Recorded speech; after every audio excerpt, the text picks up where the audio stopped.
कर ऐसे बैठी, बस जाएगा तेरा प्यार होते। ठीक है, हाँ जी प्ले करें, ऊँची आवाज़।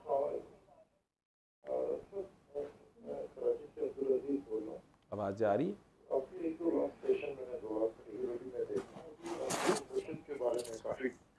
कहते हैं कि जी मुर्शिद देखें आजकल के आप पता नहीं अवेयर हैं ये जो नई जनरेशन है मुर्शिद की, वो तो पहले घर में आते हैं, देखते हैं इनका लाइफ स्टाइल क्या है, गाड़ी कौन सी है, घर कैसा है, और वो डायरेक्ट ही मुतालबे करते हैं जी इतने दे दो इतने दे दो। तो इनको अब क्या किया जाए? और फिर इनका करेक्टर भी नौजवान नस्ल है, बड़े बड़े बाल बदमाशों जैसा इनका हुलिया होता है, और इधर आके वो फ्री फ्री होते हैं ख्वातीन लेडीज के साथ, बंदा नहीं है तो ये तो आप इनको प्रमोट कर रहे हैं। ये सैयद कहाँ से, ये जो अब जो जनरेशन है वो कहाँ से ये नेको पाक हो गए? तो मैं प्रमोट 99% नहीं कर सारे रहा। बदमाश हैं, फिल्म में तो ऐसे ही है। तो आपका एंडी इसको थोड़ा सा, वो आपने अच्छा कहा था कि जो अखलाक और करेक्टर वाली बात है, सैयद वो होता है जिसका करेक्टर और अखलाक अखलाक हो। यहाँ तो इन्होंने अंध मचाई हुई है। तो ये लोग थोड़े बहुत जो मिडिल क्लास है वो आपकी बात सुन के तो वो उनके सामने लेट जाएंगे। तो डॉक्टर साहब प्लीज इसको जरा किसी टाइम को फर्दर क्लियर करें। परेशानियां तो होती हैं, अब उसका ये मकसद नहीं वो मुर्शिद के जाके पाँव पड़ जाए बंदा। बाकी चीजें देख लें और इसको थोड़ा सा लिमिट करें इसको प्लीज सर। Thank you. हाँ जी, दूसरा करीब इनको ये मज़ारात साहब कराची से हैं, सिंध से हैं शायद, उन्होंने ये भेजा हुआ था और ये कुछ चीज़ें उन्होंने भेजी, बट वेरी राइटली मैं उसका जवाब दे देता हूँ, लेकिन आप प्ले कर दो। करीब उनका मज़ारात हैं इस सिर्फ मैसेज पंजाब के अंदर, बहुत बड़े बड़े जो है वो गदियां हैं, और उनके जो गद्दीनशीन है वो इंतखाबात में। लेकिन उनका कहने का मकसद ये है कि मैं कहता हूँ कई बार कि आप अपने या तो बैत करें ना, बैत करने से पहले आप देखें, आप पहले तो आपके पास सवाल हो कि आप बैत करना ही क्यों चाह रहे हैं, ये बात जहन में रखें, या मुर्शद क्यों पकड़ना चाह रहे हैं। मुर्शद या बैत का मेन मकसद ये होता है कि आप अल्लाह की तरफ जाने का रास्ता तलाश कर रहे हैं। आप मुसलमानों के घर पैदा हो गए हैं या बाय चॉइस मुसलमान हो भी गए हैं, अब आपने बाकी बात सीखनी है। आप किताबी इल्म तो हासिल कर रहे हैं, कुरान करीम को ख़ुद समझ भी रहे हैं, पढ़ भी रहे हैं, लेकिन उसके बावजूद अल्लाह को आप मान रहे हैं, लेकिन उसकी जान पहचान का सफ़र जो है वो किसी ना किसी अपने से ज़्यादा जानने वाले को, कोई अल्लाह के रास्ते में जो ज़्यादा डेडिकेटेड है, जिसने ज़्यादा कुर्बानी दी हुई है, या अल्लाह की तरफ से अल्लाह के कुछ वली होते हैं। ये बात, इनका ये जो क्वेश्चन है कि कुछ लोग प्रिटेंड करते हैं या उनका कैरेक्टर ऐसा नहीं होता या वो क्वालिफाई नहीं करते, वो सारी बातें उनके कहने का मकसद ये है कि मैं प्रमोट कर रहा हूँ। जब मैं कहता हूँ कि मुर्शद की इज़्ज़त करो, एहतराम करो या मुर्शद की बात को मानो, उनका कहना ये है कि लोग इसका आंखें बंद करके मानेंगे और नुकसान उठा लेते हैं। वो कह रहे हैं औरतों के ऊपर वो नज़र रखते हैं या फ्री होते हैं या उनकी गाड़ियों पे नज़र होती है या पैसे पे नज़र होती है। लोग भी पहले ये देखें ना कि वो किस लिए कोई मुर्शद ढूंढ रहे हैं। वो अल्लाह वाला अगर अल्लाह के लिए ढूंढ रहे हैं जो उन्हें अल्लाह से मिला दे या उन्हें अपनी पहचान करा दे, बेसिकली आपको आपसे मिलवा दे, ये मकसद होता है। जब तक आप अपनी पहचान नहीं करते, खुदा की पहचान नहीं कर सकते। ठीक है, तो अपना ही नहीं पता होता, कोई ना कोई उस्ताद चाहे कोई एक हरफ सिखाता है, वो सबक जो आपको अल्लाह के करीब करे, अल्लाह याद करा दे, खौफ खुदा या एहसास खुदा आप में पैदा कर दे, वो शख्स आपका रियल उस्ताद या मुखलिस दोस्त होता है। आप मुर्शद इसलिए ढूंढने निकले हैं कि आपका बेटा पैदा हो जाए, आपकी बेटी का रिश्ता हो जाए, आपका कारोबार चमक उठे, आपकी कोई और दुनिया जादू जिन भूत टूट जाए, चला जाए, आ जाए, या दूसरे पे हो जाए, दुश्मन पे हो जाए।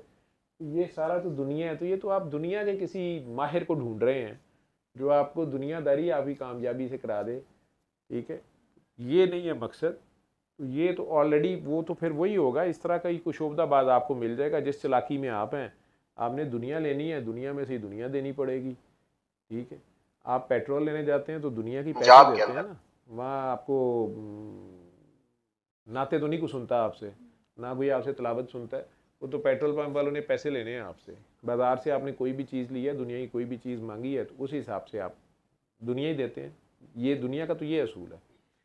जब आप अल्लाह के लिए चलते हैं तो बैत कहने को हाथ से एक अहद करने का नाम होता है। आप उस शख्स को अपना उस्ताद या अपना मेंटर या अपना इमाम मानते हैं, ठीक है, या पंजाबी कहते हैं खसम मानते हो, ठीक। लेकिन आपने अपने से बेहतर उसको जान लिया या मान लिया है, या आपको लगा कि ये शख्स अल्लाह के मेरे से ज़्यादा करीब है, या ये ज़्यादा अल्लाह वाला है, इसलिए कि आपको उसमें दुनिया की हिर्स हवस नहीं मिलेगी।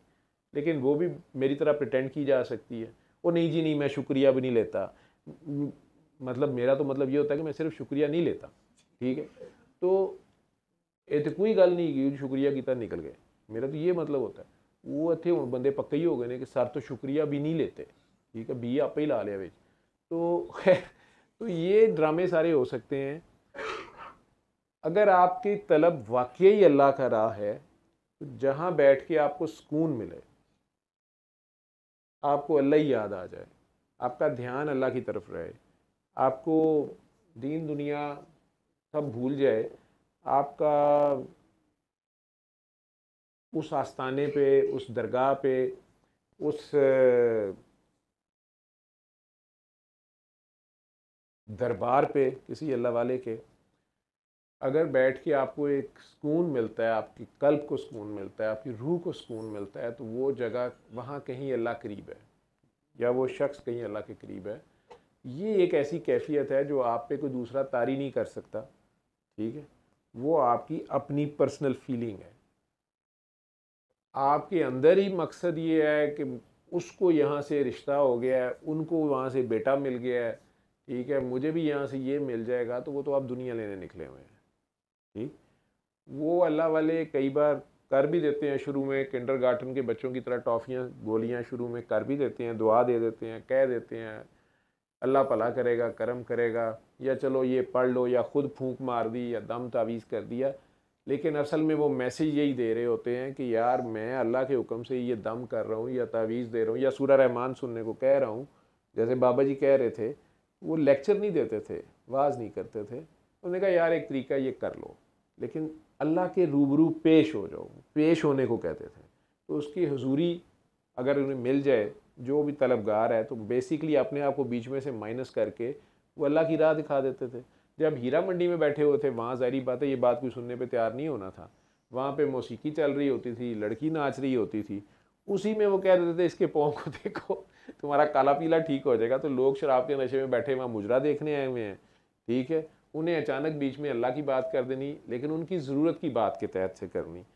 उनमें से कई काले ज़ाहिर बात है नशई जितने होते हैं, आधे से ज़्यादा उन्हें हेपेटाइटिस बी, सी, एड्स हुई होती है, टीके लगा लगा के। पाकिस्तान में तो बहुत ज़्यादा ये चीज़ थी।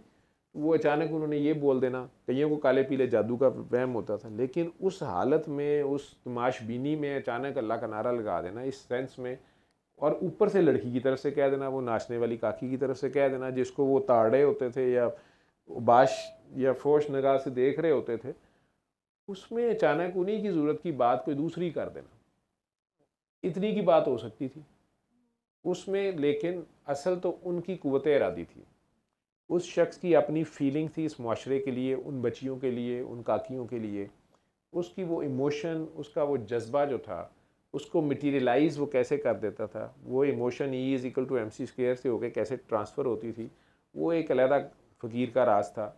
और उस काकी के पैरों में क्या राज होना था जो थिरक रहे होते थे, लेकिन उस वाइब्रेशन के साथ वो काकी चूँकि बाबा ने उसके सर पे हाथ रखा होता था, या रख देते थे कई बार बेटी जाते साथ या सबके सामने, तो वो अपनी जगह परेशान होती थी कि ये आज किस तरह का गाहक आ गया, या ये कौन है जो मेरे सर पे हाथ रख रहा है, बेटी कह रहा है। वो ऑलरेडी अपने किसी मखमसे में फंसी होती थी बाबा के साथ, उसकी जो कह लो कि कनेक्शन जो है सोच का वहाँ होता था। और उस सोच में बाबा की टेलीफोन की लहर, या बाबे की जो लहर थी अल्लाह की, जो उसके ज़िक्र इलाही था, उनका जो ज़िक्र था, वो उस काकी के उस धमाली जिस्म के साथ वो वाइब्रेशन कैसे ट्रांसफ़र होती थी, ये साइंस तो आप समझ रही है। मैं आज वो दोनों वीडियोस मैं आप लोगों को सुनवा दूंगा जो पिछले दिनों अपलोड भी की थी, वो क्या है। लेकिन बहरहाल उन्हें उस वक़्त वहाँ भी फ्रॉडी समझा गया, इल्ज़ामात लगे, काकी ताड़ कहा गया, बहुत कुछ कहा गया। वो अपना काम करते रहे जब तक कि उन्होंने उस पाकिस्तान फ़िल्म इंडस्ट्री में जो उस वक़्त कबाहतें आ गई हुई थी, वो पूरे के पूरे निस्बत रोड के साथ जो उसे क्या बोलते हैं, जहाँ ऑफिसेस थे बहुत ज़्यादा, हाँ जी, रायल पार्क को उन्होंने झाड़ू दे दिया पूरा, और उधर से हीरा मंडी को, ठीक है, 300 से ज़ायद काकियों की शादियां करवा दी, यानी उनके घर बस गए, वो उस बिज़नेस से निकल गई, उस काम से ही निकल गई। और वो नर्सरी बेसिकली जो वहाँ थी, जहाँ से वो काकियाँ बेचारी कास्टिंग काउच से होते हुए आगे जाती थी, और हर किस्म की 2 नंबर लच्चर किस्म की फ़िल्म भी बन रही थी, और बेसिकली वो ब्लैक मनी को वाइट करने का एक तरीका था जो हो रहा था। लेकिन उन्होंने उस सारे के अंदर अपने एक तरीके से अपनी एक धमाल डाल दी, अपनी कुव्वत इरादी, असल चीज़ थी कुव्वत इरादी। ये नहीं सोचा कि होगा कि नहीं होगा, ठीक है, कुन फ़यकून उसने करना होता है, लेकिन करवाता अपने बंदे के हाथ से है इस दुनिया में। तो उसका इरादा, वो ख्याल उसको बख्शता है, और उसके बाद उस बंदे ने सिर्फ कायम रहना होता है, ठीक है, उसने डट जाना होता है, कायम रहना होता है कि मेरा अल्लाह मालिक है, मेरा अल्लाह साथ है। अब अल्लाह उससे राज़ी है, वो अल्लाह से राज़ी है, अल्लाह उससे राज़ी है, लेकिन सामने लड़ना उसने है, कायम उसने होना है, ठीक है। वो सिर्फ या हयो या कयूम कर करके अल्लाह को वाजना देता रहे कि या अल्लाह तू कायम हो जा, अल्लाह तो कायम है, इसने कायम होना होता है। वो अगर क़याम पकड़ जाता है तो रिज़ल्ट्स फिर अल्लाह की मर्ज़ी के होते हैं, अल्लाह ने अपने वक्त पे लाने होते हैं। यही हीरा मंडी जो है बादशाह औरंगज़ेब आलमगीर से लेके जनरल ज़िया-उल हक के दौर में भी रही है, रंजीत सिंह के दौर से ये शुरू हुई, और बड़े बड़े नेक हुक्मरानों के दौरों से भी गुजरी, बादशाही मस्जिद की दीवार के साए में ये सारा कुछ होता रहा, ठीक है। लेकिन अल्लाह ने इस बंदे से काम लेना था, ले लिया। सैयद मखदूम सफदर अली बुखारी नाम था, ज़माने ने पीर काकीताड़ नाम दिया, उन्होंने इसी नाम को गले पे मेडल की तरह सजा लिया कि मलामत मेरा एजाज़ है। अगर इस रास्ते में मुझे मलामत मिली है, मेरी अल्लाह की मखलूक जो है, अगर वो मुझे मलामत ही देती है, 100 बिस्मिल्लाह, ठीक है, लेकिन अपना काम कर गुजरे। जब वहाँ से मशहूरी हो गई ज़िया शाहिद साहब की और खुशनूद अली खान साहब की मेहरबानी से, मीडिया ने जो भी उछाला, जैसे भी उछाला, जिस तरह वो अवैस इकबाल ने मेरा पता नहीं क्या लिख लुक के और क्या बोल के वो क्लिप चला दिए, तो इधर आ गए। तो कहाँ तक पहुँचा था, एक क्लिप हुआ था जी, आगे चले, इनका लंगर जब तक आता है। करीब मज़ारात हैं सिर्फ पंजाब के अंदर, बहुत बड़े बड़े जो है वो गद्दियां हैं, और उनके जो गद्दी नशीन है वो इंतखाबात में हिस्सा लेते हैं। तो बंदा ये सोचता है कि ये सारे गद्दी नशीन इतने अमीर कैसे हो गए, इनके पास जो इतनी जायदादें आई हैं ये कहाँ से आई हैं। मैं आपको बताता हूँ ये कहाँ से आई हैं। यहाँ के जो गद्दी नशीन है, ये पहली बार जंग आज़ादी के मुजाहिदीन को कुचलने के लिए ईस्ट इंडिया कंपनी के दस्ते रास्त थे, और इन गद्दी नशीनों ने अंग्रेजों के हक में फतवे दिए और जंग को बगावत करार दिया, और इनाम के तौर पर जागीरें इनको मिली, और इन्हीं गद्दी नशीनों को अंग्रेजों ने नौबादियाती अहद जो था उनका, उसमें पावर स्ट्रक्चर के तौर पर इन्हें इस्तेमाल किया, और इनके जरिए से अपने क्लचेस को बड़े सगीर के अंदर मजबूत किया, और इनको बड़े बड़े रकबे दिए, बड़ी बड़ी जागीरों से इनको नवाजा। अभी यहाँ नाम लेना तो किसी का मुनासिब नहीं है, लेकिन फिर भी मैं आपको अगर कुछ उसके ग्लिम्प्सेस बताऊं, तो सरगोदा में जो शाहपुर का इलाका है, वहां पे एक गद्दी है, उसको 6000 से ज्यादा एकड़ जमीन जागीर के तौर पर मिली।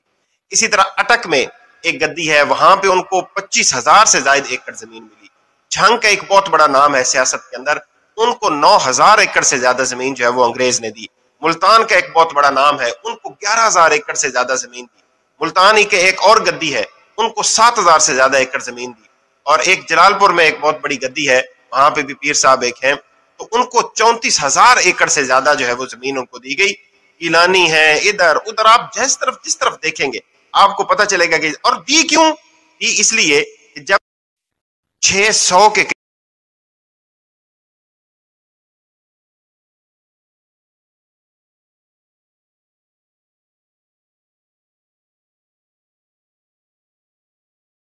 दूसरी ये वीडियो शो हो रही थी उधर नहीं आपने दिखाई। मैं एक बात बड़ी सख्त आज यहां कहना चाहता हूं, और जो करना कर लीजिए, मेरा हाफिज अल्लाह है और जान उसके हाथ में है। हुजूर वाला, आप भी मदीने गए होंगे, मैं भी मदीने गया हूं। सियासत ना ला में ये तो ये आई है ना, पहले वाली तो नहीं आई है जो अभी गुजरी, ये वाली चली है। हाँ तो ये दिखाई है। अच्छा, इन बच्चों ने नहीं ना सुनी। अच्छा चलो दूसरी लगा दें। मैं एक बात बड़ी सख्त आज यहाँ कहना चाहता हूं, और जो करना कर लीजिए, मेरा हाफिज अल्लाह है और जान उसके हाथ में है। हुजूर वाला, आप भी मदीने गए होंगे, मैं भी मदीने गया हूं सर। सारे पीर खाने जो हैं अपना सिलसिला जोड़ है। ये कौन सी लगा दी? डॉक्टर उमर आदिल साहब ये कह रहे हैं हाफिज मेरा अल्लाह नहीं। दोबारा फिक्र मैंने समझा नहीं हूँ क्या कुछ और कहा होगा। नहीं, बड़े समझदार आदमी है। मैं एक बात बड़ी सख्त आज यहाँ कहना चाहता हूं, और जो करना कर लीजिए, मेरा हाफिज अल्लाह है और जान उसके हाथ में है। हुजूर वाला, आप भी मदीने गए होंगे, मैं भी मदीने गया हूं सर। सारे पीर खाने जो हैं अपना सिलसिला जोड़ते हैं सादात से, और सादात की जगह कौन सी है सर? मेरे सरकार का शहर। सर मुझे बता दीजिए, मदीने की एक गली, एक मुजाफात बता दीजिए जहां पे कोई पीर खाना हो, जहां पे कोई गिलानी, कोई जिलानी, कोई फलाने बैठे हों। ये बदबख्त इस गरीब खित्ते में आकर हमारे मजहबी इस्तेसाल को इस्तेमाल करते हुए अरबपति बन गए, जिम्मेदार बन गए, उसके अलावा रूहानी पेशवा बन गए, दरगाहों के मालिक बन गए, मुजावर बन गए, और मुजावर बनने के बाद फिर ये हमारे हुक्मरान बन गए। एक मैं आपको एक और बात बताऊं, बहुत से लोग नहीं जानते, ये सारे पीर खाने इनको हवा किसने दी थी? अंग्रेज सरकार ने। ये आप इनके मुरीद हैं ना, इन पीरों के, तो इन पीरों का पीर कौन था? अंग्रेज। उसको यह पता था कि अगर हमने तसल्लुत और हुकूमत करनी है इस गरीब मुल्क के ऊपर और यहां के हर रिसोर्स को निचोड़ना है, तो इन मजहबी ठेकेदारों और इन पीरों को हवा दो। ये हमारे चमचे हैं, इनके जरिए हम इस कौम का खून चूसते रहेंगे। और आज तक आप यही कर रहे हैं। आपकी कोई असेंबली ऐसी है कि जिसके अंदर पीर खानों के मुजावर आके आपके बुजुर्ग न बन जाए? बिल्कुल सर, ये 22वीं सदी है पाकिस्तान में, शहर सिंध में, जहां पे ना सिर्फ भुट्टो जिंदा है बल्कि दंदनाता हुआ फिर रहा है। और ये हाल है उस सूबे का जहां पे पिछले 40 साल से हुकूमत है एक ही खानदान की। मैं थोड़ी सी आपको रानीपुर की बात बता दूं। रानीपुर सिंध के किसी भी शहर की तरह दो हिस्सों में बटा हुआ है। एक तरफ पीर है, एक तरफ सियासतदान है, और दोनों गद्दी नशीन है, एक ही खानदान। बिल्कुल। और कल एक इतला जो मौसूल भी ये हो रही है कि उन पीरों की जानिब से कब्र कुशाई की कोशिश की गई है कि किसी तरह जो फातिमा का जस्ते खाकी है, जो लाश है, उसको किसी न किसी तरीके से गायब कर दिया जाए, क्योंकि अब अदालत ने तो ऑर्डर जारी कर दिए कि कब्र कुशाई हो, पोस्टमार्टम किया जाए, ताकि जो हकाइक है वो सामने आए। अनवार, बहुत ही अच्छी बात है। इसे कब्र कुशाई ना कहिए, इसे कहिए कि आखिरी जो उसका जस्ते खाकी है उसको भी चुराने लगे। आज रात, पिछली रात गुजरी है, 2:30 बजे पीर असद शाह के मुरीदों ने जाके कब्र को खोदने की कोशिश की, ताकि सुबह जब एग्जूमेशन हो, एग्जूमेशन वो सही लफ्ज है जो हम अदालत के हुक्म पे एक कब्र खोल के लाश बाहर निकाल के उसके सैंपल देते हैं, उससे पहले तमाम एविडेंस मिटा दिया जाए, तमाम एविडेंस मिटा दिया जाए। बात सिर्फ यह है कि इस वक्त फोकस है वहां पे। मेरी थोड़ी सी बात को मुकम्मल करने दीजिए। हुजूर वाला, पूरा सिंध ले लीजिए, पूरा सिंध ले लीजिए, उसमें सिर्फ दो चीजें हैं, वडेरा शाही, मीर शाही, सिक्खा शाही और साई शाही, और कुछ नहीं है। हजूर वाला, रानीपुर में क्या है? पीर अफजल शाह साहब जो हैं वो वहां के एमएनए हैं, जो पीपल्स पार्टी के हैं। मजाल है वो अपने भाइयों के ऊपर जो कि गद्दी को संभाले बैठे हैं। ये पीर ऑफ रानीपुर जो हैं, ये पूरे सिंध के हर इलाके के अंदर एक पीर खानदान बैठा हुआ है। पता नहीं ये कहां से शुरू हुए थे। देखिए, पीर तो वहां के ये कहते हैं कि हम तो मरे हुओं को जिंदा कर देते हैं। तो जाइए ना, फिर करवाइए जिंदा, आप करवाइए फातिमा को जिंदा। हजूर वाला, यही बातें आपने करके, आपके यहाँ हर पीर तो यहाँ खुदा बना बैठा है, आपने इनको खुदा खुद बनाया। आज हम बात करते हैं तौहीद की कि शिर्क ना करना। सर, पीरी मुरीदी से बड़ा शिर्क है ही कोई नहीं। सर, मजाल है आपके मजहबी प्रोग्राम होते हैं, पूरा महीना बैठ के तुम यहां पे रमजान ट्रांसमिशन करते हो। है हिम्मत कभी ये कह सको कि ये पीर खाने ऐन इस्लाम के खिलाफ है, ये शिर्क खाने हैं, ये गुमराही का कारोबार।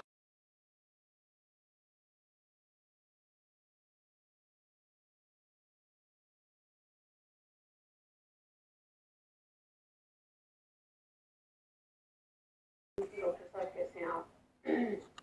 उम्मीद आप ठीक होंगे। आई एम सो सॉरी, रात को आपकी कॉल आई थी और मैंने मिस कर दी। मैं नॉर्मली इतनी जल्दी सोती नहीं हूँ, लेकिन कल पता नहीं मैं सो गई और आपकी कॉल आई और मुझे बड़ा अफसोस हुआ। मिडनाइट में तो मैंने देखा कि आपकी कॉल मिस होगी, क्योंकि डेफिनेटली आपका बहुत बिजी स्केड्यूल होगा, आपने टाइम निकाला, तो मुझे इस चीज़ का बड़ा गिल्ट हुआ कि मैंने कहा यार मेरी बात नहीं हो सकी, तो उसके लिए माजरत पहली बात हुई है।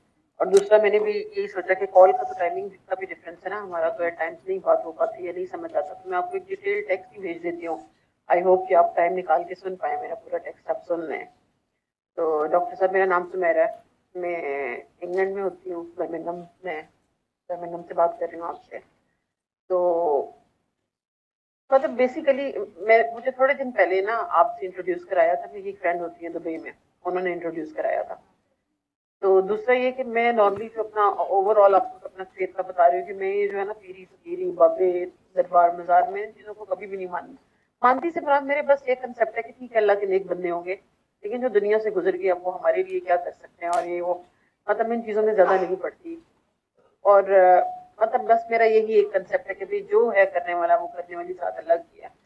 तो मुझे कभी भी किसी की बातें इतनी क्लिक नहीं की। मैंने पहले भी एक आध दफा रूहानी इलाज थोड़ा कराया पाकिस्तान में, वो थोड़े टाइम के लिए, लेकिन मुझे कभी भी किसी की बातों से ना, मतलब मैं इसका क्रेडिट, पता नहीं मेरे पास वर्ड्स नहीं कहने के लिए, शायद मुझे सुन के वो बातें आपकी मुझे गूज बम्स आए। मतलब मुझे ऐसा लगा कि मतलब एक इंसान होता है ना कि इंसान तो इंसान के लिए कुछ नहीं कर सकता, लेकिन अल्लाह के साथ कनेक्शन बनाने के लिए भी ना, जो बंदा आपको एक रास्ता दिखाता है या आपके दिल से निकलती है बात, यार कि मैं तो किसी डायरेक्शन की तलाश में था और इस बंदे ने मुझे डायरेक्शन दिखा दी है, तो मेरे दिल से ना वो सुन के कुछ वीडियोस देख के आपसे मेरे दिल से लफ्ज निकला पापा, लिटरली मेरा वो फेथ ही नहीं था कि मैं किसी के लिए इस तरह की वो चीजें, या कुछ टाइम से मैं वैसे सोचा करती थी कि यार नहीं, हर इंसान को एक डायरेक्शन चाहिए होता है लाइफ में, और वो जो डायरेक्शन दिखाने के लिए ना, कहते हैं ना कि जाग के बगैर दूध में दही नहीं जमता, मतलब कोई ना कोई गाइडलाइन, कोई ना कोई बंदा आपको चाहिए होता है जो आपको रास्ता दिखा दे।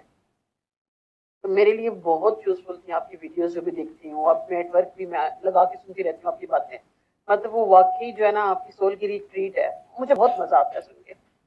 मैंने अभी क्योंकि मैंने अपने हस्बैंड को आपको ये ट्रीटमेंट जो आप बताते हैं स्टार्ट करवाया हुआ है, लेकिन आप बताते हैं ना कि इसकी फीस ये है कि आप इसको आगे आगे चलाएं, तो मैं तो अभी मैंने इसके रिजल्ट नहीं देखे, लेकिन मेरा अल्लाह पे इतना तवक्कल बढ़ा है कि मैंने उनको स्टार्ट कराया, तो मैं अब खुद से कहती हूँ मैं अल्लाह ताला को कि अल्लाह ताला मैं किसी मुआवजे से कम पे नहीं सेटल होने वाली, मतलब मुझे फेथ है, मैं कहती हूँ इंशाल्लाह अल्लाह हमें मुआवजा दिखाएगा, जब लोगों को मुआवजे देखने को मिलते हैं तो अल्लाह ताला जरूर मुआवजे दिखाएगा, इसी दुनिया में मुआवजे भी होते हैं।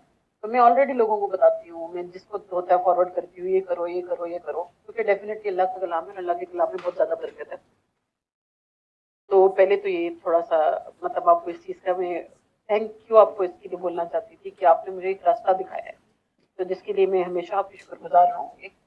तो मुझे आपकी बातें बहुत अच्छी लगती हैं, बहुत मजा आता है सुन के, लाइक ऐसा लगता है कि कोई बंदा है जो मतलब मैं से निकल के बात कर रहा है। मतलब आपको एक होता है ना, इंसान को दुनिया में हर इंसान क्रेडिट लेने के लिए बैठा हुआ है, मेरे पास ये फैज है, मैं ये कर देता हूँ, मेरी दुआ से ये होता है, आप कोई क्रेडिट लेने को तैयार ही नहीं होते। मतलब कोई आपको क्रेडिट दे भी रहा होता है तो आप जिस तरीके से कहते हैं ना कसरे नफसी, और ठीक भी है शायद, क्योंकि डेफिनेटली इसमें आपको कोई कमाल तो नहीं है, इसमें तो करने वाली जात तो अल्लाह की है, लेकिन हर इंसान में ये एहसास होना भी बड़ी मुश्किल चीज़ होती है। तो आप इतनी खूबसूरती से उस चीज़ का कोई क्रेडिट ही नहीं लेते हैं, तो मुझे ये बात बहुत अच्छी लगती है कि कोई बंदा है जो ये कहता है कि भाई मेरे पास आने की जरूरत नहीं है, ये कलाम है, ये तरीका खुद करो घर बैठ के, वरना तो लोगों को अच्छा लगता है, ये फीलिंग लोगों को ना बड़ा अट्रैक्ट करती है कि लोग उनके इर्द गिर्द चक्कर लगा रहे हैं और आ रहे हैं और जा रहे हैं। तो मुलाकात का शौक तो खैर मेरे भी दिल में आ गया है, इंशाल्लाह जब भी कभी मेरा पाकिस्तान का चक्कर लगेगा, मैं जरूर, अल्लाह जिंदगी दे आपको लंबी, और जिंदगी ने मौका दिया तो जरूर मैं इंशाल्लाह मिलूंगी आके पर्सनली भी आपसे। तो ये वॉइस नोट तो काफी लंबा हो गया, इसके बाद एक सेकंड भेज दीजिए, के बारे में थोड़ा बताऊंगी कि मैंने जिसके लिए ना उनको ये ट्रीटमेंट स्टार्ट करवाया है। तो दुआ का जो, मैं थोड़ी सी कंफ्यूज हूँ, अभी वीडियोस देखी है मैंने काफी सारी, लेकिन दुआ वाला जो है ना सिलसिला की दुआ कैसे करवाते हैं, मतलब किसी से भी करवा सकते हैं या मैं आपको बोलूंगी तो आपको जो एक सेक्शन होता है उसमें करवाएंगे, वो थोड़ा सा मेरे लिए ना उसमें थोड़ी कंफ्यूजन है, तो आप मुझे कुछ भी अगर थोड़ा सा ना ब्रीफली बता देंगे कि स्टार्ट तो मैंने उनको करवा दी जिस तरीके से करते हैं, मैं खुद भी सोच रही थी कि मैं भी स्टार्ट करूँ, तो आगे का जो क्या प्रोसीजर होगा, दुआ का क्या तरीका होता है, वो आप मुझे बताइएगा।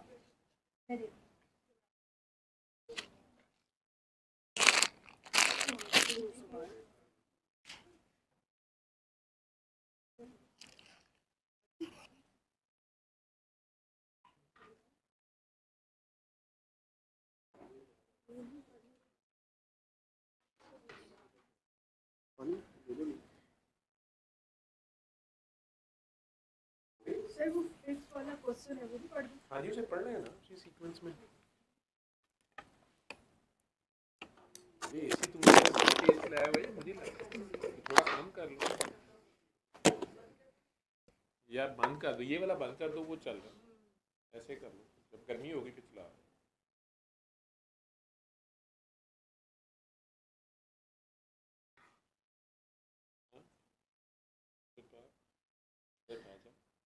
सर ये क्वेश्चन है कि सर हमारे ख़ानदान में एक दरबार है अब्बू की फुफ्फो के हस्बैंड का, उसकी गद्दी की इतनी ज़्यादा स्यापा डला है कि एक फुफ्फो अब्बू की पहले चलाती थी दरबार, वो डेथ हुई तो एक कज़न ने कोई चालाकी करके इसकी टेक केयर करना शुरू की, और फिर उसके भाइयों ने और एक गली का मौलवी ने मिल के उसको कत्ल कर दिया। अब वो गद्दी पे बैठे हैं, ये सब सैयद हैं, और जिस उसको जिस उसको नहलाया उसने कहा कि जिसने उसको नहलाया कहा कि चैन फिरी हुई अच्छा चेन फिरी हुई है गर्दन पे, टांग हाँ उर्दू में तो चैन है, टांगों पे उंगलियों के निशान थे और भी बॉडी पे निशान थे, मगर कोई रिश्तेदार बोला नहीं क्योंकि उन्होंने कहा कि हम पे उसके भाई इल्जाम लगा देंगे, वो भी सैयद हैं। फिर सब चुप हो गए। मेरा सवाल ये था कि हर जात का इम्पैक्ट होता है, तो सैयदों के अंदर तो ये चीज़ होनी चाहिए कि किसी और को हक दिलवाने के लिए हक पे खड़े हो जाएं, और जहां तक कि मामला किसी की जान का हो तो फिर क्या परवाह करनी। खैर, मैं फैसलाबाद गई तो मुझे बड़ा ही अफसोस हुआ सबकी बातें सुन के। बाकी खानदान वाले कह रहे थे कि बहुत कमाई होगी और जुमेरात पे बहुत पैसे आते हैं।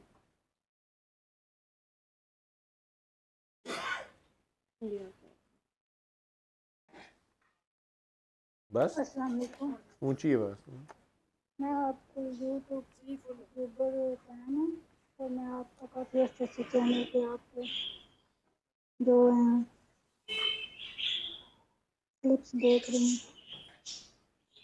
तो मैं अपना तारुफ नहीं करवाऊँगी। तो मेरा क्वेश्चन यही है कि सैयद ज़ात पे बात करना चाहूँगी, जो आजकल के दौर में नकली पीर फकीर चल रहे हैं, जैसे कि अभी यूसुफ अली सरकार जो है इनका पर्दा चाक हुआ है। तो मेरे अराउंड अबाउट इधर सैयद हैं जिनका तो सजरा नसब उच्च शरीफ से निकला हुआ है, वो तो सैयद हैं, लेकिन उनमें से भी कुछ सैयद ऐसे हैं जो लोगों की जिनके अतबा कर रहे हैं, जिनके चेहरे पे लानत बरस रही है। वो सैयद लगते ही नहीं है, लेकिन हैं वो गद्दी नशीन।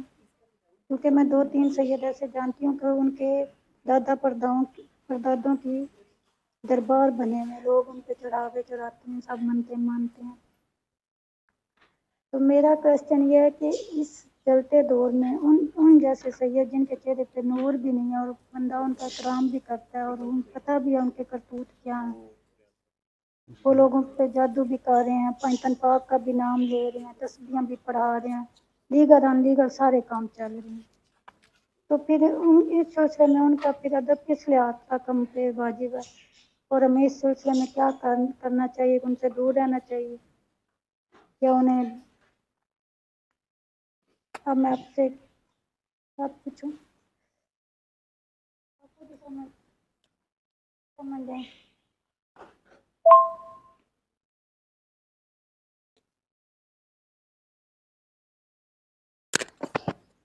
सर, मेरा क्वेश्चन का उल्टा मतलब ना समझिएगा। मैं अल्हम्दुलिल्लाह सैयद ज़ात की और सैयद ज़ात का बहुत एहतराम करती हूँ। मेरे अक़ीदे में है कि राह चलता फ़कीर भी अगर कोई आपको तिनका दे जाता तो उसमें शिफा है। तो मैंने इसलिए ये तज़किरा शुरू किया कि मैंने खुद फेस टू फेस उन सैयद से बताया कि आप ये अमल गलत कर रहे हैं, ये गलत है, ये शरीयत में नहीं है, ये ना सिफली है और ना ही ये नूरी है, तो ये जादू के ज़िम्रे में आता है। तो ज़ाहिर जादू भी कुरान मजीद में से निकला गया।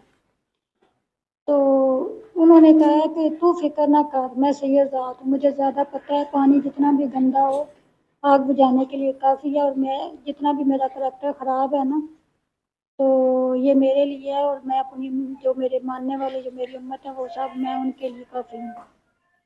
तो मैं इसलिए इस लिहाज से क्वेश्चन पूछ रही थी कि अगले बंदे को अपना आईना भी नज़र आ रहा है और पता भी है उसका करतूत क्या है, और मैं उसको उनसे पूछ रही हूँ एज एहतरामन, तो फिर भी वो ऐसे बिहेव करें, तो मुझे तो फिर डाउट है ना कि या फिर वो सैयद नहीं है या फिर सैयद ज़ात है, उन पर मुझे डाउट है।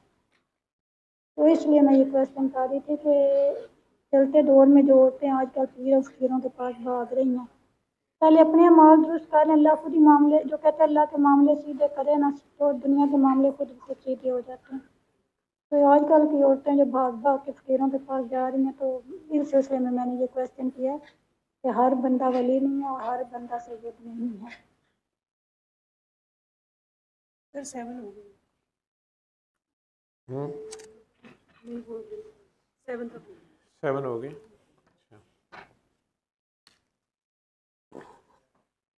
इसमें उन साहब ने जो क्वेश्चन बेसिकली जहाँ से स्टार्ट किया है, बाद में ये क्लिप्स तो सोशल मीडिया से मैंने लिए हैं। एक तो डॉक्टर उमर आदिल साहब हैं, कंपेयर हैं, और वो बात कर रहे हैं।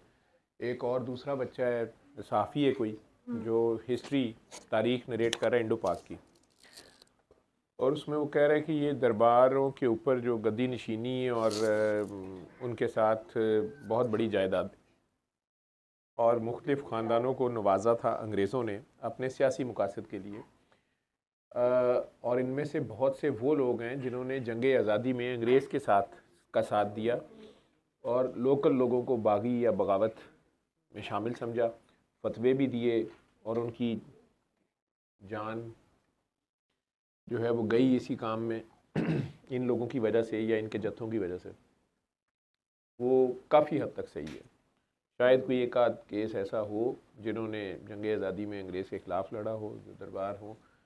बाकी ये जो दरबारों पे लोग बैठे हैं ख़ानदानी तौर पे या चल रहे हैं, इनमें से बहुत से वाकई अंग्रेज़ के प्लांटेड थे। जैसे उन्होंने कुछ मदरसे बनाए और उन्हें प्रमोट किया, फ़ंड किया, एक स्पॉन्सर्ड इस्लाम लाए, हदीस की किताबों में तहरीफ़ की, क्योंकि उन्होंने प्रिंटिंग प्रेस लगाया और उन्होंने प्रिंटिंग की।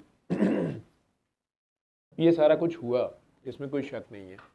और इन दरबारों पे हुकूमत नवाज लोग बैठाए गए जो अंग्रेज़ की खिदमत करते रहे और अवाम के अंदर एक ख़ास बयानिया प्रमोट करते रहे, और इसके बदले में अंग्रेज़ इन्हें नवाजता रहा, और ये सिलसिला अभी भी जारी और सारी है, इसमें कोई शक नहीं है। लेकिन इन्हीं में कई लोग बहुत ही खूबसूरत पैदा भी हुए, और वो अल्लाह रसूल के जेन्युइन आशिक भी रहे, और उन्होंने आगे उस पैगाम की तरवीज में रोल भी प्ले किया, और उनमें काफ़ी लोग सादात हैं या आले नबी में से हैं।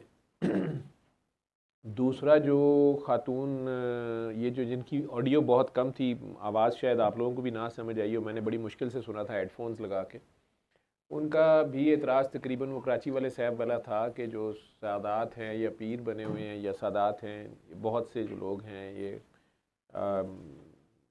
गैर अखलाकी या अल्लाह की हदें तोड़ने वाले या अल्लाह की हदों क्रॉस करने वाले हैं और लोगों को भी मिसगाइड करते हैं ये सारा। तो आप कहते हैं सैयद की इज़्ज़त करो, उनका मेन क्वेश्चन ये था। सैयद सरदार को भी कहते हैं, सैयद आशिक को कहते हैं, सैयद आले नबी औलाद अली को तो कहते ही हैं, सैयद खामंद को भी कहते हैं, सैयद अरबी ज़ुबान में। जो डॉक्टर उमर आदिल साहब का ये सवाल है कि मदीना मुनव्वरा जाएं और वहाँ पे किसी भी आपको सादात के इस तरह के आस्ताने नहीं मिलेंगे, तो थोड़ा सा मेरे साथ उनकी सिटिंग रही, वो खुद चल के आए थे, ज़िरवा ने उनके पास हाउस जॉब की, उनके लिए ज़िरवा एक डिफरेंट स्टूडेंट था, और फिर उन्होंने अपने तौर पे ऑब्ज़र्व किया होगा, तो मेरे से मिलने भी आए, और बड़े प्यारे इंसान हैं, दर्द दिल रखने वाले हैं। मुझे नहीं पता मेरे बारे में क्या इम्प्रेशन लेके गए वो अवैस इकबाल साहब की तरह, या उनके क्या व्यूज़ हैं, लेकिन मैंने दुआ बता दी उन्हें, जितनी बात करता हूँ वो कर दी। बड़े प्यार से मिले थे।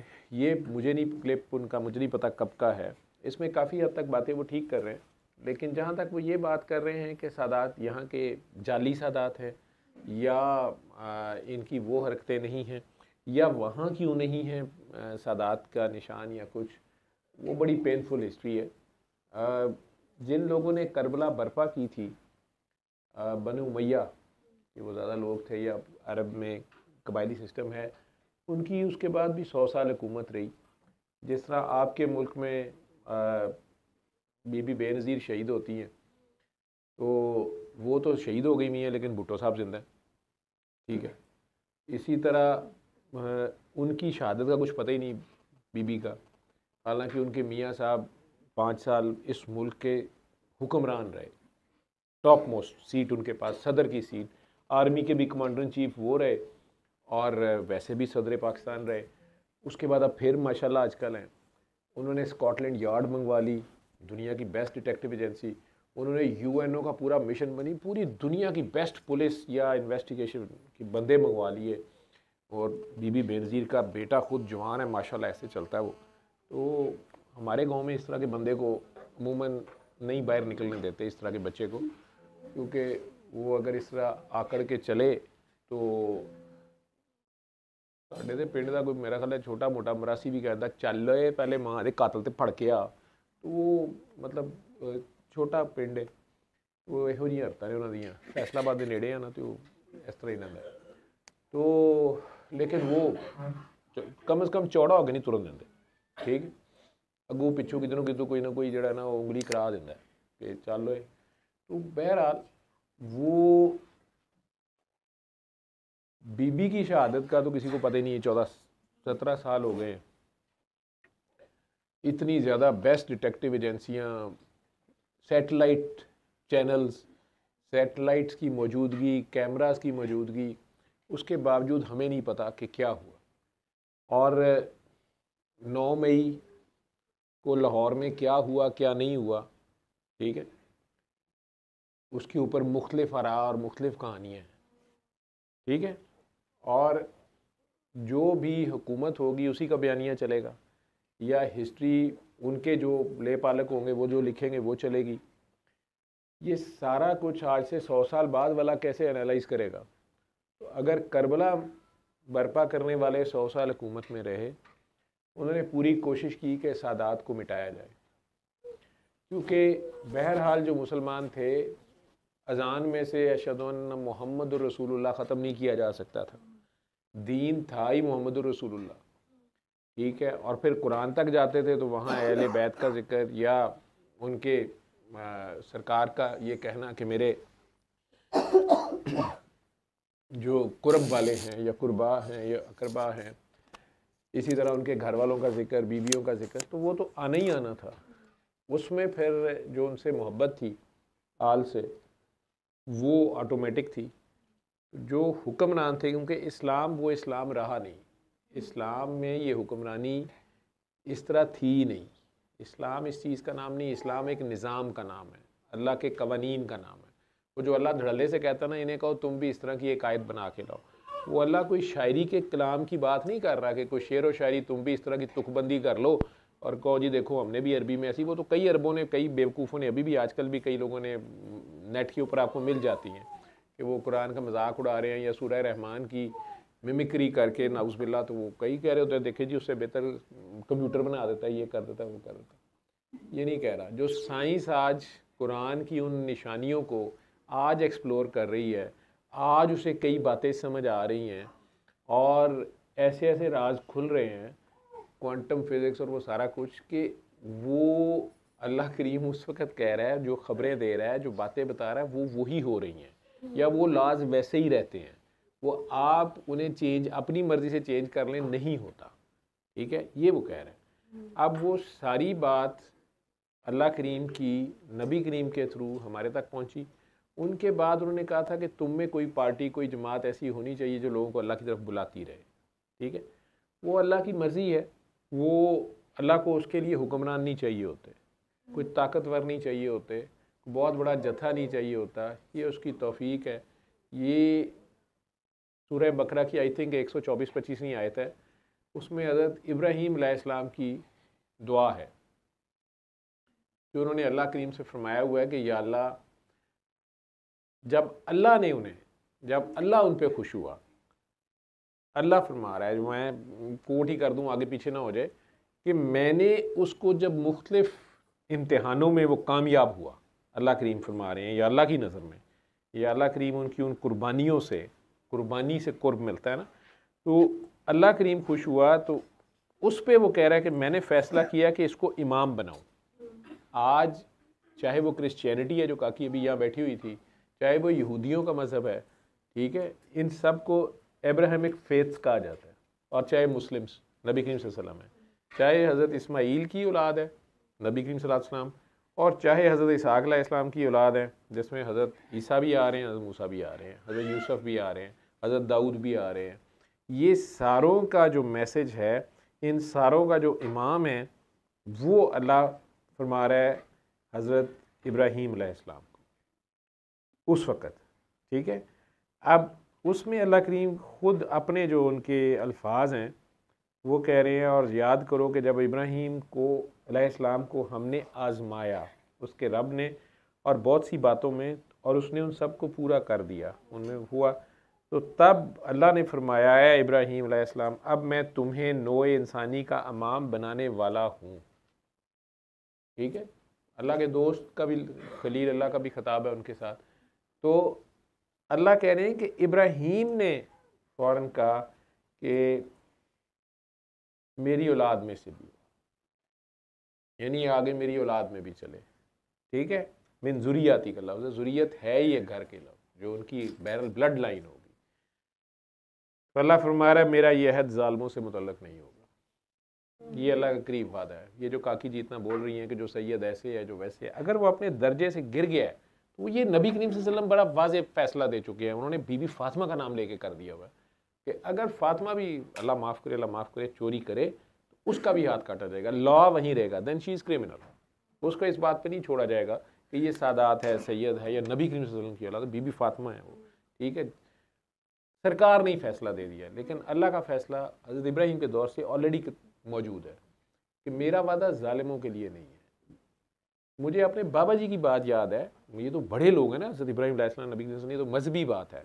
मैं एक सादी सी ये बात जो है इसकी बात कर रहा हूँ कि मेरे सामने उन्होंने अपनी औलाद को, अपने बेटों को कहा कि हमें कहते थे, वो उस जगह का हमें तो पता नहीं था, वो कहते थे जो खाली प्लाट सा एक सड़क पे एक बंजर ज़मीन जो उन्होंने ख़रीदी और कहा कि यहाँ बाबा पेट्रोल पंप लगाएगा, कोई समय यहाँ आस्ताना बनाएगा, इनका वो बेटे की तरफ शर्त इनका पेट्रोल पंप लगा देगा। उनने कई बार कहना अब्बा जी वो कितने साल हो गए पेट्रोल पंप नहीं लाना, लग जाएगा, अभी सड़क बनेगी, बिजली आएगी, ये होगा वो होगा।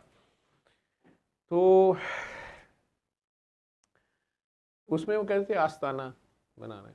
तो उनको एक बार बड़ी सख्ती से कहते हैं कि ये जो लोग मेरे मिशन पे हैं ना, यही मेरी औलाद है, ये लफ्ज़ थे। और हमें उन्होंने बड़ी सख्ती से कहा, कामरान को याद होगा, इसी को पहले उन्होंने कहा था, मेरे साथ खड़ा है, अचानक ये कम बोलता है लेकिन अचानक ही उन्होंने इसको पकड़ लिया, कहा मेरी बात याद रखना, बाबे ने इधर चेक करने नहीं आना वापस, ठीक है। चंद दिन बाद वो चले गए, लेकिन आगे बाबा खड़ा होगा, अल्लाह पूछे ना पूछे, बाबा जाते साथ पूछेगा कि मेरा मिशन आगे फैलाया था कि नहीं फैलाया, मेरा पैगाम दिया था कि नहीं दिया था। वो अपने बेटे को बड़ी सख्ती से कह रहे थे कि मेरी औलाद वही है जो मेरे मिशन पे काम करेगी, जो मेरा पैगाम आगे देगी, ठीक है। वो क्योंकि सियासी बैकग्राउंड था उनका, वो सारे सियासत में थे, उन्हें डांट रहे थे मंशा भाई को एक बार कि ये जर्नैलों करनैलों और ये MP MNA के पीछे भागना छोड़ दे, इनके हाथ में कुछ नहीं है, जो बादशाही मैं तुझे दे रहा हूँ उधर को आ और उसके पीछे चल, ये सब तेरे पीछे पीछे आएंगे। बहरहाल वो बात मुझे याद आ गई कि जो मेरी मिशन पे होंगे, ये उनकी बात भी उसी होती थी। जैसे वो कहते थे बुल्ले शाह एक मिशन का नाम है, बुल्ले शाह किसी जिस्म का नाम नहीं है, किसी एक मिट्टी के बुत का नाम नहीं है, एक वक्ती दौर का नाम नहीं है, एक जारी और सारी मिशन का नाम है। शरीयत मोहम्मदी वो कहते थे एक जारी और सारी साफ़ शफाफ ताज़ा उछलते पानी का नाम है, ये रुके हुए पानी का नाम नहीं है, ये स्टेगनेट वाटर नहीं है। बहरहाल अल्लाह करीम ने इस आल को नवाजा बहुत ज़्यादा है। नबी करीम सल्लल्लाहु अलैहि वसल्लम पे आके तो अल्लाह ने ख़ुद बात कर दी ना, इन्ना नकल कौसर फसले रबी का मन है रिना शानिया को बलबतर। अब दुश्मनी उनके साथ रही, करबला में भी निभाई गई, बाद में भी निभाई गई, और उनके दुश्मनों का आज भी, जैसे अलवी साहब जिक्र कर रहे थे कि शिमर ने या जिन्होंने करबला बर्पा की कर तो ली, लेकिन क्या आज तक उनका नाम कोई है लेवा उनका, कोई कहता है हम उसकी औलाद हैं, या फ़ख्र से उठ के कहता है क़यामत तक वो लोग एक अपने ही अजाब में मुब्तला है, और आगे जाके जो होगा वो होगा। जो आले रसूल थी, आले नबी औलाद अली थी, वो मुख्तलिफ़ शहरों में, दुनिया के मुख्तलिफ़ हिस्सों में फैल गए। जिस तरह हज़रत हुसैन भी, मौला हुसैन जो थे वो निकल आए थे मक्का मुकरमा से, बल्कि काबतुल्लाह से हज के दौरान ही, हज से पहले ही 8 या 7 को वो निकल आए और करबला की तरफ ट्रैवल कर रहे थे। और वहाँ भी जब इन लोगों ने रोका है तो उन्होंने उन्हें ये भी कहा कि या तो मुझे यजीद से 1 to 1 मिलने दो और या फिर मुझे निकल जाने दो, मुझे जाने दो, मैं तुम लोगों की सरहदों से बाहर चले जाता हूँ। क्योंकि उनसे मांगा क्या जा रहा था, जो बैत की बात ये कर रहे हैं उनसे बैत ही मांगी जा रही थी। ठीक है, इस्लाम में बैत यही थी कि जो कोई तुम में से बेहतरीन होगा, आपने कोई एक सेंट्रलाइज सिस्टम जो रखना है। किसी काकी का सवाल था, शायद इसमें आगे आएगा या कर दीजिएगा, कि जी 100 साल आप कहते हैं 100 साल हो गए, या बाबा जी भी कह रहे हैं 100 साल हो गए, तो 100 साल किस चीज़ को हुए हैं हमें बताएं। हिस्ट्री पढ़ लो यार, खोल के देख लो। ठीक है, नबी करीम सल्लल्लाहु अलैहि वसल्लम का हुक्म था कि खिलाफत ना आपस में ख़त्म करना। ठीक है, अपने आप में एक लीडर ऐसा चुन के रखा करो जो तुम में से बेहतरीन है, जो तुम्हारा फ़ैसला फ़ाइनल करेगा, ताकि सेंट्रलाइजेशन रहे। ठीक, उसे खलीफा कहते हैं। वो उनकी बैत फिर बाकी सब ने जब चुन लिया जाए तो उनकी बैत की जाए। उसमें मौला अली की शान बयान की जाती है। वाक़या वो जो है गदीर वाला है कि वहाँ पे हज से वापसी पे नबी करीम सल्लल्लाहु अलैहि वसल्लम ने ऊँटों के कुचादे, जो लकड़ी का होता है ना, ऊँट के ऊपर रखते हैं, वो सारे ऊपर नीचे रखवा के एक किस्म का स्टेज बना के वहाँ पर उन्होंने हज़रत अली को साथ खड़ा किया था। और सारे जो लोग, कोई लाख के करीब शायद मजमा था, या जो लोग हज पे गए हुए थे साथ मदीना मुनव्वरा थे, वो वापस आ रहे थे, सरकार ने वहाँ पड़ाव किया था। बेसिकली हज़रत अली करमुल्लाह वजहू जो हैं, इनकी शिकायत कुछ लोगों ने लगाई, कुछ मिसअंडरस्टैंडिंग हुई थी। नबी करीम सल्लल्लाहु अलैहि वसल्लम ने वो क्लियर कर लिया, हज़रत अली से तो पूछ लिया, लेकिन उन्हें पता था कि ये कुछ बुग़्ज़ है कुछ लोगों के दिलों में, कुछ बातों का। हज़रत अली ने मैक्सिमम लोगों को जंगों में मारा हुआ था। कबायली सिस्टम में ये बात भूली नहीं जाती। लेकिन अब कई लोग मुसलमान हो गए थे, इस्लाम में आ तो गए थे, ज़ाहिरी बात है किसी के बाप को मारा हुआ है, किसी का बेटा मारा हुआ है, किसी का भाई मरा हुआ है। तो अब वो इस्लाम वाली अखुवत सारों में वो बदर वाली नहीं थी। ये जो अब सारे फौरी मुसलमान हुए थे, ये सारे के सारे फ़तह मक्का के बाद अभी उस लेवल पे नहीं थे जिस लेवल पे मोमिन थे, जिन्हें अल्लाह ने बदर तक कह दिया कि ये मैं इनसे राज़ी हूँ।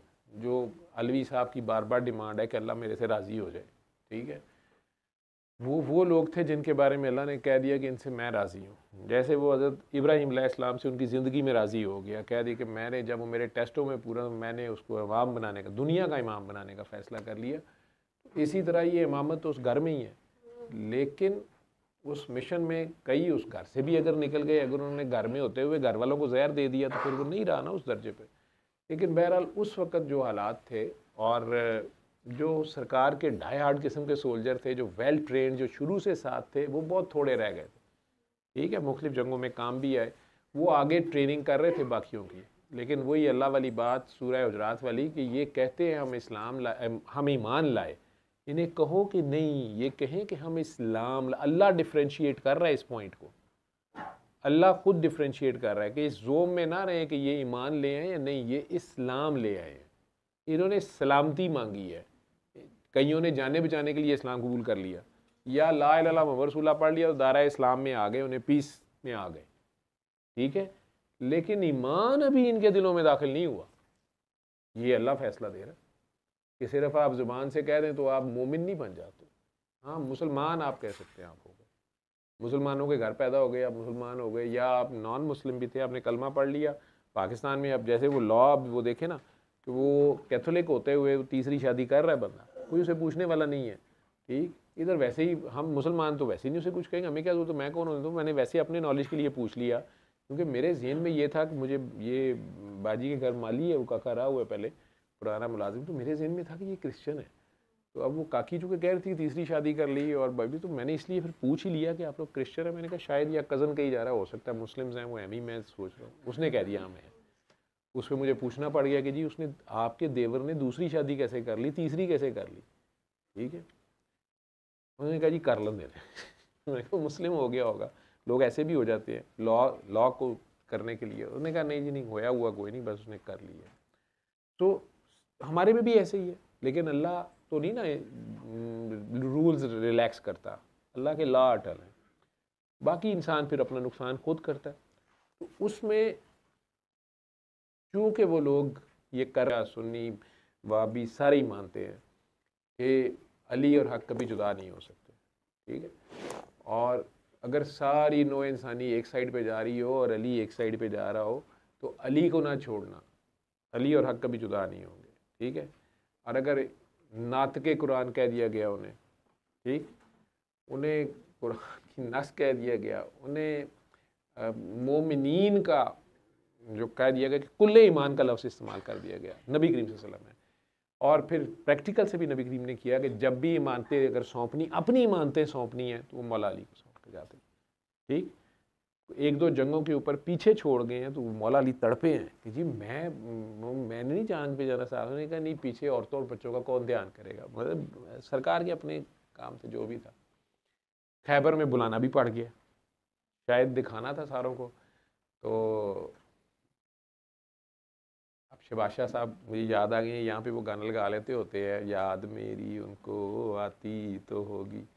तो बहरहाल वो उधर तड़पते होंगे कि यार मेरे बगैर जंग हो रही है, पता नहीं क्या कर रहे होंगे, फिर आना ही पड़ गया। खैर, तो वो मौला अली का उस दिन सरकार ने, आई थिंक इट इज़ 18 ज़िलहज, उसे ईद गदीर के तौर पे अहले तशय्यो मनाते भी हैं, लेकिन वैसे वो दिन है जिस दिन मौला अली ने, सरकार दो आलम ने, वो हदीस, ये भी सही हदीस है, ये हम सुन्नी वहाबी अहले हदीस सारे ही मानते हैं कि सरकार दो आलम ने वो जो एक उन्होंने स्टेज सा बनवाया कुछ आदों का लकड़ियों के ऊपर रख के, उस पर खुद खड़े हुए, फिर मौला अली को आवाज़ दी और उनका हाथ बुलंद करके कहा कि मन कुन तो मौला फ़हाज़ा अली उन मौला, ठीक है। ये वंस एंड फॉर ऑल उन्होंने फैसला दे दिया कि जिस जिसका मैं मौला उसका अली मौला। तो इसलिए मौला अली भी आप कह सकते हैं, जब सरकार दो आलम कह रहे हैं, मौला मोहम्मद भी आप कह सकते हैं, ठीक है।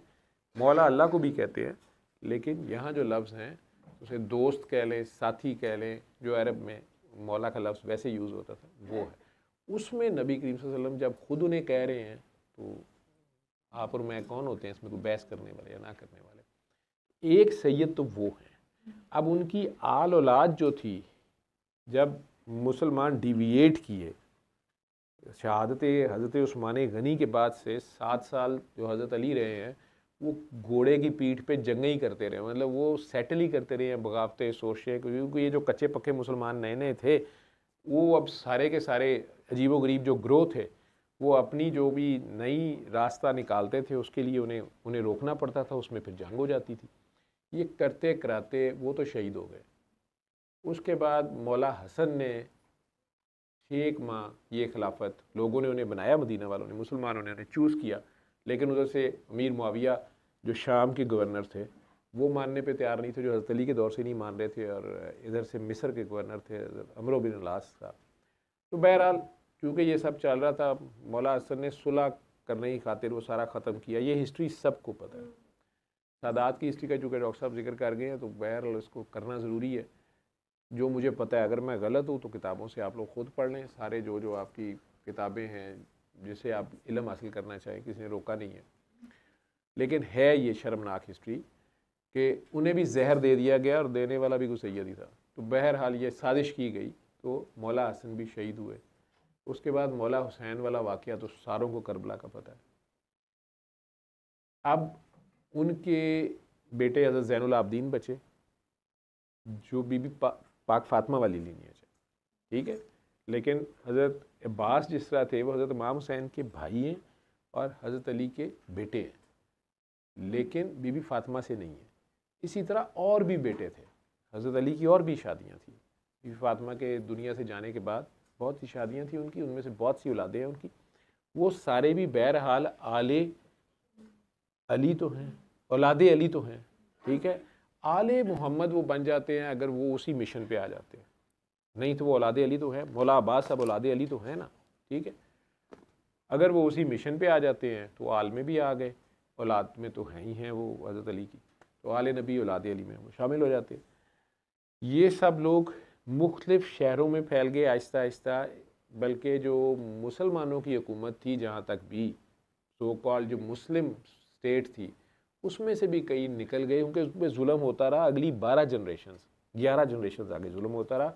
11 अमाम जो हैं, क्योंकि सादात में आपस में अमामत या आपस में पता होता था, सैयदों में भी एक सैयद होता, ठीक है, और वो बच्चा पता चल जाता था, या वो अल्लाह बेहतर जानता है क्या निज़ाम था, बहरहाल उसकी सारी इज्जत करते थे। उनमें भी आपस में फैरल फड्डेबाजी हो जानी। जैसे आपने एक वाक़या पढ़ा जिसमें वो काकी कह रही है कि दरबार एक है और उस पर गद्दी है और फूफो चला रही थी, उनके बाद फिर एक बेटे ने चलाई, उस बेटे को भाइयों ने मरवा दिया एक मौलवी के साथ मिलके, और उसके बाद अब वो उसकी लाश के ऊपर भी कोई नहीं बोला और उसे दफना दिया गया। ये खेल इंसानों में प्रोफेसर साहब जो डॉक्टर उमर आदिल साहब बोल रहे हैं या वो सारे निकाल रहे हैं, और वो दूसरे साहब भी जो बोल रहे हैं, बातें ये ठीक है, ठीक है। ये इन दरबारों के ऊपर नान सैयद भी हैं, सैयद भी हैं, उसमें ऐसे ऐसे मुकदमे हैं, 17 कत्ल हो चुके हैं अब तक। लाहौर में दादा साहब वाली गद्दी से लेके आप सुल्तान बाहू की गद्दी ले लें या कोई और भी गद्दी हैं, ये कुछ भी सारा हो रहा है। ये सारा अपनी जगह पे है, लेकिन इन्हीं में कोई ना कोई बंदा, जैसे गोलड़ा शरीफ की बस जो गद्दी है, उधर मीर नसीरुद्दीन शाह साहब जैसा बंदा आ गया, ठीक है। और अभी जलालपुर वालों का नाम आया शायद कि उनको 34,000 एकड़ ज़मीन मिली। मुंडा उन्होंने इत्थे बह के रोंदा रहिंदा कि साढ़े को 34 एकड़ नहीं है, तो मुकदमे चल, वो कहता जी बाबरपुर वाले पास जलालपुर वाले गए। मैं तो वैसे ही कहा, तेरा मैंने बताना नहीं था, तू विच बोल पे, ठीक है। तो गिलानी बीच में उसे नाम बोल दिया ना, तो मैं कहा मैं गिलानियों की थोड़ी साइड ले लूँ।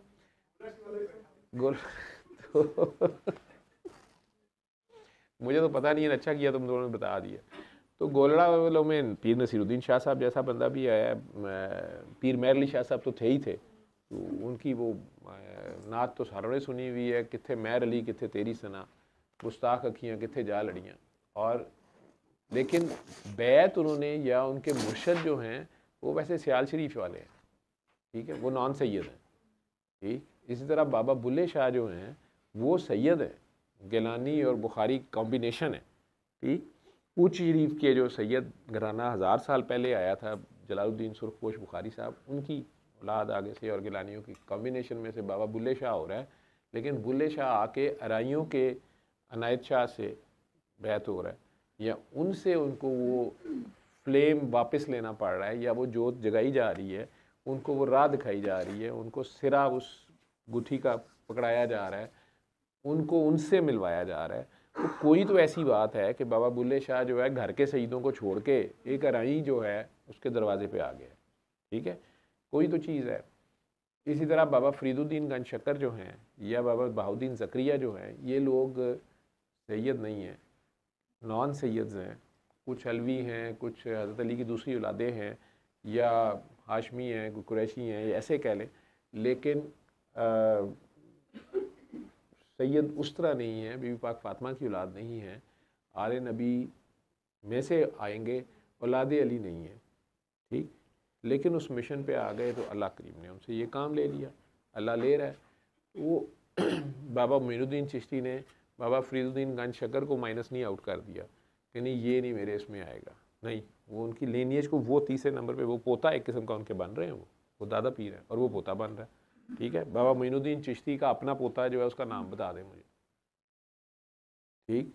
ये उसकी शान है, उसकी मर्ज़ी है। बाकी मैं नहीं किसी को प्रमोट कर रहा, मेरे बाबा का तो मिशन ही ये था कि वो अपने घर की गद्दी छोड़ के, उनकी दस्तारबंदी हो रही थी तो वो पगड़ी फेंक के किसी बात पे उन्हें रिएक्ट कर गए वो, तो अल्लाह से ये दुआ मांगते निकल गए कि अगर मेरे से ये काम लेना है तो मुझे इतना ज़र्फ़ दे और मेरा साथ दे, ठीक है। और ऐसी जज़ब की हालत थी उनकी, घर वाले ढूंढते ढांढते रह गए। वो कहते मुझे तो होश जाके आया बड़ी इमाम सरकार, और वहाँ 3 दिन उल्टियाँ करता रहा। पता नहीं उनकी जो भी हालत थी, मेरे ये हालत थी, वो हालत थी, वो कैफियत क्या होती है, वो वाइब्रेशन क्या होती है, बंदा ऐसी हालत में जाता क्यों है, वो मैं छोटी सी वीडियो आप लोगों को ऑडियो बाद में अगर टाइम मिला तो करा दूँगा। लेकिन जो बीबी इसमें एतराज़ कर रही है सादात पे, या वो साहब भी, आप भी जो कह रहे हैं जी, मैं तो कह ही नहीं रहा, लेकिन सैयद की उस निस्बत की इज़्ज़त की मैं बात कर रहा हूँ। मैं सैयद किन्हें कह रहा हूँ, एक वो जो आपको अल्लाह का राह दिखाए, आपको अल्लाह से मिलवा दे, ठीक है, वो आपका मुर्शद है, आपसे बैत लेता है नहीं लेता, लेकिन अगर उसने आपको अंधेरों से निकाल के अल्लाह की तरफ चला दिया है तो अल्लाह के बंदो उसकी इज़्ज़त इसलिए करनी है कि ये अल्लाह का हुक्म है। अब किसी ने मुझे ये भी कहा हुआ था, वो सवाल शायद पिछली बार आप लोग मिस कर गए हो, कि कुरान में से निकाल के दें। सूरह लुकमान की 15वीं आयत, उसमें आप लोग खुद गौर करें, मेरा एक काम तो नहीं है, मैं तो कोई आलम नहीं हूँ, गुनाहगार आदमी हूँ, लेकिन सूरह लुकमान की 15वीं आयत जो है ना, मुझे अमूमन मैं तो उसे यूज़ करता हूँ माँ बाप के एहतराम के लिए, ठीक है, कि माँ बाप को कहाँ छोड़ना है आपने। वैसे तो मैं कहता हूँ ना कि माँ बाप का एहतराम करना है, माँ बाप के लिए अल्लाह ताला बड़ा सख्त है, माँ बाप की गुस्ताखी ना हो जाए आपसे, ठीक है। आप अपनी नस्ल की फार्म में भी उस चीज़ की सज़ा पाएंगे और वैसे भी दीन दुनिया अपनी ख़राब कर लेंगे। अल्लाह इस मामले में इंतहाई सख्त है।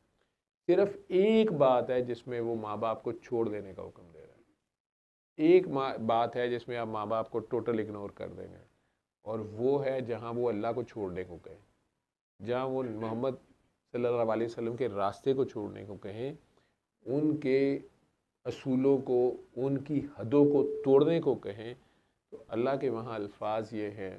वो अल्लाह ज़िक्र तो हज़रत लुकमान अलैहिस्सलाम का कर रहा है कि लुकमान ने अपने बेटे को एडवाइस किया, लेकिन हमारे लिए आज भी वो लॉ वैसे ही है।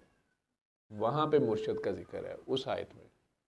उस आयत में अल्लाह कह रहा है कि, मैं फिर पढ़ के सुना दूँ या अपना तर्जुमा जो याद है मुझे थोड़ा सा वो मैं बता दूँ, कि माँ बाप को उस सूरत में छोड़ना है जब वो तुम्हें अल्लाह को छोड़ने को कहे। तुमने अल्लाह को और उस बंदे को जो तुम्हें अल्लाह की तरफ ले जा रहा है नहीं छोड़। अब ये कौन बंदा होता है? सहाबा किराम के लिए तो ये बंदा नबी करीम सल्लल्लाहु अलैहि वसल्लम थे। तो हज़रत वो जो मुर्शद की बात थी सूरह लुकमान की मैं बात कर रहा था, और हमने वसीयत की इंसान को कि उसके वालिदैन के बारे में, जिसने उसको उठाए रखा उसकी माँ ने अपने पेट में, कमज़ोरी से कमज़ोरी झील कर, वो कहते ना हीमोग्लोबिन कम थी मेरी, और फिर उसको दूध पिलाती रही और 2 साल के बाद जाके छुड़ाया। तुम शुक्र करो मेरा और अपने वालिदैन का, और मेरा और अपने वालिदैन का। ये थोड़ा शिरक नहीं हो गया? जिन हजरात को शिरक की बड़ी फिक्र है, कि माँ बाप का भी शुक्र अदा करना है, अल्लाह का शुक्र अदा करना है कि माँ बाप का करना है, तो बहरहाल अल्लाह मियाँ कह रहे हैं, ठीक है, और मेरी ही तरफ तुम्हें लौटना होगा, तुमको आना होगा। और अगर वो तुम पे, लेकिन साथ ही अल्लाह कह रहा है, अगर वो तुम पे दबाव डालें कि तुम मेरे साथ शरीक करो किसी ऐसी चीज़ को जिसका तुम्हारे पास कोई इल्म नहीं है, उनके पास कोई सनद नहीं है, तो तुम उनका कहना मत मानो, और दुनिया में उसके साथ रहो बेहतर अंदाज में, और उसकी पैरवी करो, उसके पीछे चलो जो मेरी तरफ रुख कर चुका हो। ये कौन है? हज़रत लुकमान तो अपने बेटे को नसीहतें कर रहे हैं, ठीक है। बेटे के ज़िंदगी में अगर कोई नबी ना ही आया तो क्या करेगा बेचारा? कोई वली तो ढूंढना पड़ेगा उसको, और वली उसे कहते हैं अल्लाह का दोस्त, अल्लाह की तरफ जाने वाला, अल्लाह की तरफ ले जाने वाला, जो अपना जो कुछ भी कर रहा है अल्लाह के लिए कर रहा है। तो फिर तुम्हें मेरी तरफ लौटना है, और फिर मैं तुम्हें बता दूंगा जो कुछ तुम करते रहे हो। अल्लाह मियाँ फिर एक वीडियो चलाएंगे जिसमें आपको असल मीनिंग सारे बता दिए जाएंगे, तुम जो जो कुछ करते रहे हो। तो बहरहाल इसमें जो जवाब मैं उस बात का बीच में साथ ही दे गया हूँ जिनसे आपको तकलीफ़ थी काफ़ी ज़्यादा, कि कुरान में अल्लाह ने कहाँ कह दिया किसी मुर्शद को पकड़ो, किसी अल्लाह वाले को पकड़ो, या कहाँ कह दिया ये नहीं है जिक्र। तो इस बात का ध्यान रख लें कि अल्लाह ने कह दिया माँ बाप छोड़ने पड़े तो छोड़ देना, लेकिन उसको ना छोड़ना जो तुम्हें मेरी तरफ ला रहा है। लेकिन अगर माँ बाप भी अल्लाह की तरफ ला रहे हैं तो फिर मेन मुर्शद माँ बाप ही हैं, अगर वो शुरू से ही आपको अल्लाह रसूल का सही बता रहे हैं। लेकिन ऐसे माँ बाप हैं जो औलाद को ना अल्लाह का बताते हैं ना रसूल का बताते हैं, और वो माँ बाप कहते हैं, बच्चे कहते हैं बाद में कि हमें तो पता ही नहीं, ना कभी किसी ने बताया था, मुझे फ़ोन आते हैं, ये भी आते हैं, सारा दिन आते हैं, ये जो आप बातें बताते हैं ये कहाँ लिखी हुई हैं? मैं कहता हूँ कुरान शरीफ में पढ़ लो, ठीक है। उनमें से बहुत से बच्चे, मुझे खुशी होती है, वो कहते हैं कि मैं आजकल बिल्कुल जो है ना कुरान करीम को सोते वक्त पढ़ सकते हैं, मैं ये पढ़ सकते हैं, ट्रांसलेशन हूँ, मैं तकिए के नीचे रख सकती हूँ, मैं ये रख दिया करूँ। ठीक, बहुत नींद आ जाती है ना, फिर मैं ऐसे ही सो जाती हूँ। मैं कि कोई बात नहीं, आप तकिए के नीचे रख दिया करें, पढ़ो सही। तो फिर वो कहती नहीं ये बहुत इंटरेस्टिंग है, इसमें बहुत सिंपल लिखा हुआ है, इसमें तो बड़ा इजी बताया हुआ है, हमें पता ही नहीं है। ठीक है। या माँ बाप रोते हुए कहते हैं कि हमें पहले वो ख्याल नहीं रहा, बस अब क्या करें, औलाद ऐसी हो गई है, अब हम रो रहे हैं, अब हम पिट रहे हैं, अब हम ये कर रहे हैं, हम वो कर रहे हैं। बहरहाल अगर कोई आपको अल्लाह याद करा देता है, अल्लाह से मिलवा देता है, ठीक है, उसको ना छोड़ना, ये अल्लाह का हुक्म था। मैं नहीं किसी को प्रमोट कर रहा या बता रहा, लेकिन मैं उन सादात की बात कर रहा हूँ जो उस निस्बत से बहरहाल ऊपर ही रहेंगे। अगर कोई अल्लाह का बता रहा है और वो सैयद भी है, ठीक है, तो फिर वो मेरे और अलवी साहब से आगे ही होगा। क्यों? सल्ले अला सल्ले अला सल्ले अला सल्ले अला सल्ले अला शफीना सल्ले